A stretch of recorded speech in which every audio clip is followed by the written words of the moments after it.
There are plenty of reasons to worry about the United States at the moment. Social division, gun crime, polarised politics, polarised media, and a judicial system seemingly weaponised in the political process. But more immediately, we've got to worry about whether the President, Joe Biden, is up to the job. He's weak, feeble, and often muddled, and increasingly accident-prone. We hold these truths to be self-evident. All men and women created by go. You know the thing. America is a nation that can be defined in a single word. I was going to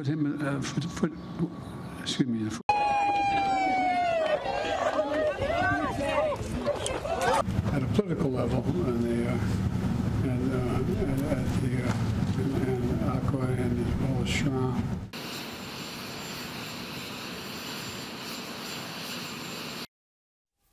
It's hard to believe that Biden is the leader of the free world, isn't it? In fact, listen to this today, and it sounds like he doesn't think he is. Tammy Baldwin, you're the best, kid. You're the absolute best. If I had another 10 of you, we could rule the world. At least today, in that same appearance, he said he'd visit the island state of Hawaii in the wake of their horrific bushfires. My wife Jill and I are going to travel to Hawaii as soon as we can. That's what I've been talking to the governor about. I don't want to get in the way. I've been to too many disaster areas, but I want to go make sure we got everything they need. Yeah, he wouldn't want to get in the way. Thankfully, he is in the way of the Vice President. As long as they keep Joe Biden upright, Kamala Harris can't step into the job, which is some relief. Have a listen to her latest.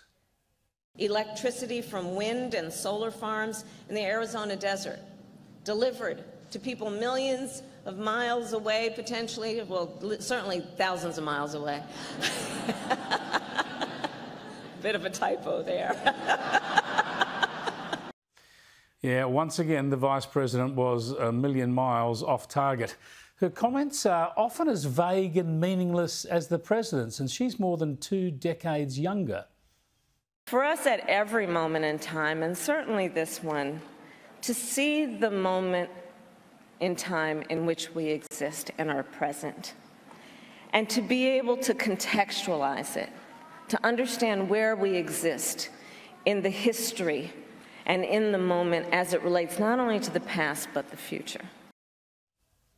In the moment, in this paradigm, this moment in time, the more you look at this stuff, it only confirms in my mind that there is no way that Biden can run again. I mean, apart from the fact he's clearly not up to the job himself, the trouble is if they got him up and over another election, it would likely be with the same running mate. Harris would stay on as Veep. So we'd go through another 4 years with this woman a heartbeat away from the Oval Office? A friend in need is a friend indeed. Okay, I can first. It comes in the morning. I went home one day and I said, well, why are conservatives bad, Mommy? Because I thought we were supposed to conserve things. I couldn't reconcile it. Now I can. This is no joke, is it? The US is staring at a bizarre scenario. It's staring it right in the face. A contest between a former president who's split his own side of politics and faces 4 criminal indictments, and a feeble-minded and frail president supported by a deeply unimpressive vice president. This is the great republic. This nation is the hope of the side for freedom, the rule of law and economic prosperity around the world. And this is the best they can offer up. Lucky the US is the home of the brave, because there's a white-knuckle ride ahead.